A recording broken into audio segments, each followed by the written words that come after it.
नमस्कार, मैं राहुल रिपब्लिक दस्तक में आप सबका स्वागत है। आज़ादी के बाद की हम बात करें तो तमाम राजनीतिक दलों ने बहुजन मूवमेंट चलाया, बहुजनों की बात की, सत्ता में आए, सत्तासीन हुए। तो क्या वाकई में देश की जो बहुजन आबादी है, पिछड़े और दलितों की बात करते हैं, क्या मुख्य धारा में अभी भी शामिल है क्या, या फिर राजनीतिक इस्तेमाल केवल उनका होता है और फिर वो उसी हाशिए पर चले जाते हैं, उसी निचले स्तर पर चले जाते हैं जिसकी परिकल्पना भी करना आपकी आंखों में शायद आंसू ला दे। तमाम मुद्दों पर आज हम खुलकर बात करेंगे। हमारे साथ मौजूद हैं डॉक्टर एम.बी. दुआ। इनसे उन मुद्दों पर आज चर्चा करते हैं। देश में बात करें दलित पिछड़ों की, क्या वाकई में परिस्थितियां बदली क्या आज़ादी के बाद, या फिर हजार वर्षों का जो इतिहास है, कलंकित इतिहास है, दलितों को लेकर जारी है क्या? बिल्कुल सही कहा जर्नलिस्ट महोदय। आज़ादी से पहले दलितों का शोषण खूब हुआ। बहुत सारे कानून थे जो दलितों को शोषित दंडित किया गया। राजाओं के वक्त में, मुगलों के वक्त में अंग्रेज़ों ने कुछ हालात को सुधारा था, लेकिन चूँकि अंग्रेज़ थे, विदेशी थे, उनको भगाना ज़रूरी था। और भगाने वाले जो थे वही 3% लोग ने आवाज़ उठाई थी और दलितों का इस्तेमाल किया गया। आज भी जितने भी दलित हैं, शोषित हैं, अगर संख्या देखें तो कुछ लोगों को लॉलीपॉप दे करके बाकी लोगों को शोषण ही किया गया है और उसका सत्ता में भागीदारी ना दे करके उसका सिर्फ इस्तेमाल किया गया। आपने कहा सत्ता में इस्तेमाल किया गया। देश में मैं बताना चाहूँगा, इनको हमेशा वोट बैंक के रूप में इस्तेमाल तो किया ही गया। वर्तमान में एक शब्द निकल रहा है हर जगह, हिंदुत्व। हिंदुत्व की इस समय कहिए कि बयार चली हुई है, हवा चला हुआ है। उस हिंदुत्व पर बात करेंगे, हिंदू राष्ट्र पर आज बात करेंगे। इसी मध्य प्रदेश में 2 महीने 3 महीने पहले की घटना है, मूत्र विसर्जन कर दिया जाता है आदिवासी दलित के ऊपर। तमाम और राज्य कर ले, आप चले जाए, राजस्थान की बात करें, छत्तीसगढ़, किसी भी राज्य की हो, बात दलितों की होती है।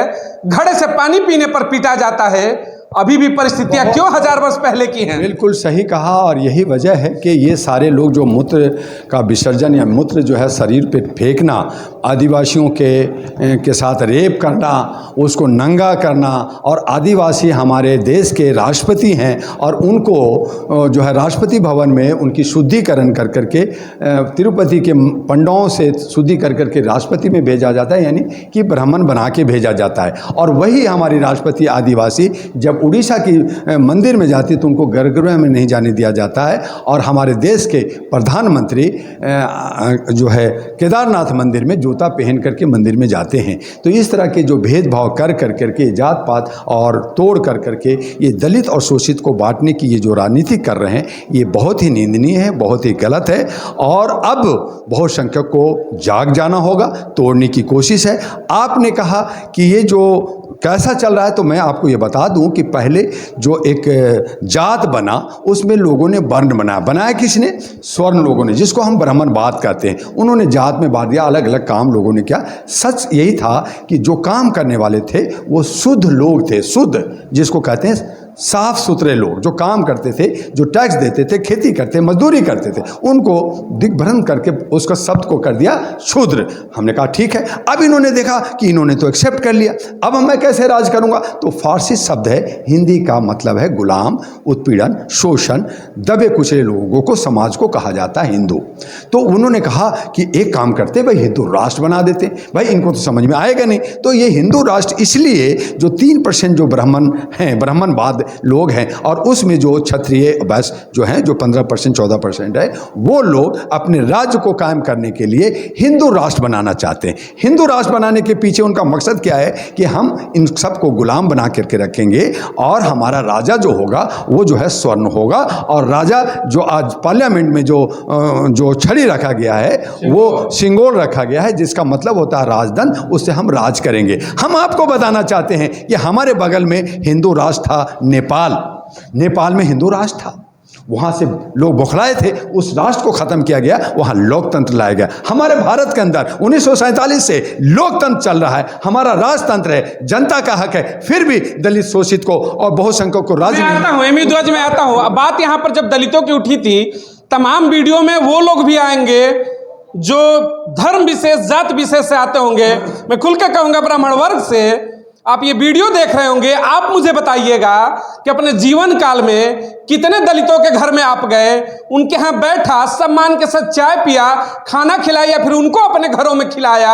समानताएं अभी आप भेदभाव को खत्म नहीं करते हैं। आज भी दलित को दलित ही माना जाता है देश में, सिर्फ राजनीति में कहते हैं कि तुम्हारा विकास है। ऐसी स्थितियां हैं तो फिर तो बात होगी कि क्या आजादी के बाद दलित मुख्यधारा में आया है क्या? आज भी घड़े पर पानी पीने पर आप पीटते हो, घोड़ी चढ़ने पर इसी मध्य प्रदेश में मारा गया। मैं शुक्रिया करूंगा पुलिस प्रशासन का, बीच में खड़ी हो गई। आप अभी भी घोड़ी नहीं चढ़ने देते हो, और हजारों वर्ष पहले जाते हैं तो उनके पीठ के, उनके कमर के ऊपर झाड़ू बांधकर, गले में मटका लगा करके घुमाया गया। आरक्षण की तो बात हम करते हैं कि आरक्षण क्यों दिया जाता है, लेकिन जो शोषण उनको मिला था उस शोषण पर क्यों नहीं बात करते कि शोषण उनको मिला था तो आरक्षण किसको मिलेगा? आरक्षण की चर्चा होती है। शोषित वो हुए, दर्द उन्होंने झेला, तो मिलेगा नहीं क्या? नहीं, बिल्कुल मिलना चाहिए। और मैंने कहा कि जो बहुसंख्यक है, हम 27 क्यों, हम 85% है, 85% के आचरण लेंगे।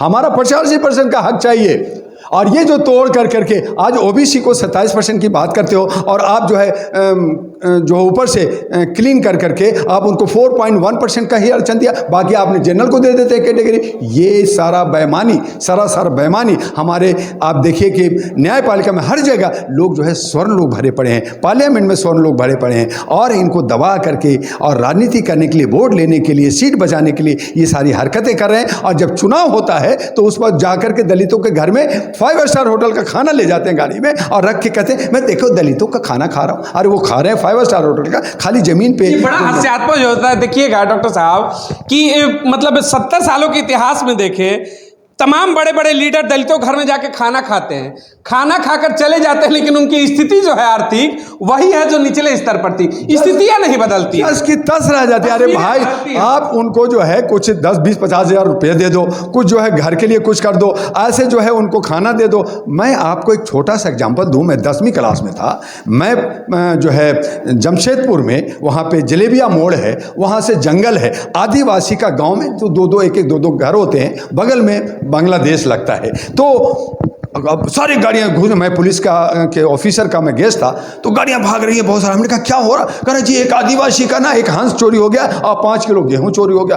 अब लाखों 2-4 लाख रुपया खर्च करके गए, और उनको क्या कह रहे हैं कि उनको इंटरप्रेटर था, मुझे समझ में नहीं आ रहा था। लोगों ने बताया कि ये आदिवासी ये बोल रहा है। उन्होंने कहा जी मेरे एक हंस चोरी हुआ और 5, उनको कह रहे हैं तुम एक बांग्लादेशी को पकड़ के दो या उसको मार के दो, हम तुम्हें पक्का घर बना देंगे, हम तुम्हें सरकारी नौकरी दे देंगे, और खाली जुमलाबाजी करके और सब मजे से घूम करके वापिस आ जाए। यही हमारा देश की स्थिति हो रहा है कि आज जो है आदिवासियों को हम दे देंगे, जो मूल निवासी हैं, जो भारत का, जो इस जमीन की वो मालिक है, उस मालिक को हम जो है नौकर बना दिया है, उस मालिक को हमने जो है सेवक बना दिया है। उसकी जमीन को हड़प करके बड़े बड़े बिल्डर, बड़े बड़े बॉम्बे, बड़े बड़े कोठियां और बड़े बड़े देश की राजनीति जो है ना बड़ी विचित्र है भाई, पूरे दुनिया में नहीं मिलेगी। राजनीति का करवट देखिएगा, मध्य प्रदेश की घटना होती है, मूत्र विसर्जन किया जाता है, वहां पे फिर यही एंगल आता है। मैं जिस जातिवाद की बात करता हूं, देखिएगा जब वो चीजें मीडिया के अंदर आती हैं, फैलती हैं, फटाक से देखिएगा, मतलब आनन फानन में मुख्यमंत्री उसे अपने बंगले पर बुलाते हैं, उसका चरण धोते हैं गंगा जल से, शुद्धिकरण होता है, बैठकर खाना खाते हैं। लेकिन उसी मध्य प्रदेश या पूरे देश की मैं बात करूंगा दलितों की, आप किसी भी गांव में चले जाइए, बद से बदतर हालात में जीवन जी रहा है, लेकिन वो वायरल नहीं है, वो कंटेंट नहीं है, तो उसके सामने कोई नहीं जाएगा। कंटेंट बन गया तो गंगा जल भी चढ़ाएंगे, पूजेंगे भी। ये दोगली राजनीति कब तक चलेगी? दोगली राजनीतिक है, और ये जब फायदा ले लेते हैं उसके बाद में मक्खी की तरह दूध से उसको बाहर कर देते हैं। यही बजरंगी जो गुजरात का, उसमें जो है मोदी को साथ दिया। आज वो बेचारा बीमार है, आज उसको खाना नहीं मिल रहा है, बिस्तर पे पड़ा। जाके देखे ना उनको दवाई देना। उनके लिए तो लड़ा था, उनको लिए तो तलवार उसने उठाया था और नारा लगाया था, तो आज वो क्यों बीमार है? तो आप इस तरह से जो साथ देता है, ये जब फायदा उठा लेते हैं, उसके बाद तुम कौन? इस वक्त सरकार से हम लोग जो भी मांग करते हैं कि हमें आरक्षण दे दो, हमें पेंशन दे दो, हमें नौकरी दे दो, ये ना करें, बल्कि ये सब मिल करके जितने भी संगठन दलित के लोग हैं वो सभी अच्छे सच्चे पढ़े लिखे लोग, महिला हैं, बुजुर्ग हैं, हमारे नौजवान हैं, उनमें से 543 कैंडिडेट चुन करके और उनको पूरी जोड़ लगा करके ताकत, एक जगह 10-20 नहीं, पूरी ताकत लगा करके आप जो है 272 जिताइए। और ये जितने भी कॉर्पोरेट हाउस है, जितने भी जो मनुवादी बन रहे हैं या जो ये स्वर्ण की जो पार्टियां बना रखी है, ब्राह्मणवादी का बना रखा, इनको एक बार धराशायी कीजिए, देखिए हमारा समीकरण कैसे बदलता है। यही एक मौका इन्होंने मैसेज दिया 85% को, आप नेताओं के सामने गिड़गिड़ाना बंद करिए कि हमें हक हुकूमत चाहिए, आपको आपका हक हुकूमत चाहिए तो सत्ता परिवर्तन करिए, सत्ता के भागीदार होइए, संसद में बैठिए, संसद को गर्म करिए अपने सवालों से, आपका हक आपको मिलेगा। संविधान ने आपको आपका हक दिया है, आप भूल गए हो, बाबा साहब के संविधान को पढ़ो, उस संविधान ही आपको वो हक देगा, वो शिक्षा ही आपको हक देगी। बाबा साहब ने कहा भी था, शिक्षा वो शेरनी का दूध है, जो पिएगा वो दहाड़ेगा। तो दलितों से मैं यही कहूंगा, पिछड़ों से 85% से शिक्षा ग्रहण करो, दहाड़ो, संसद में जाओ, अपना हक छीन कर लो।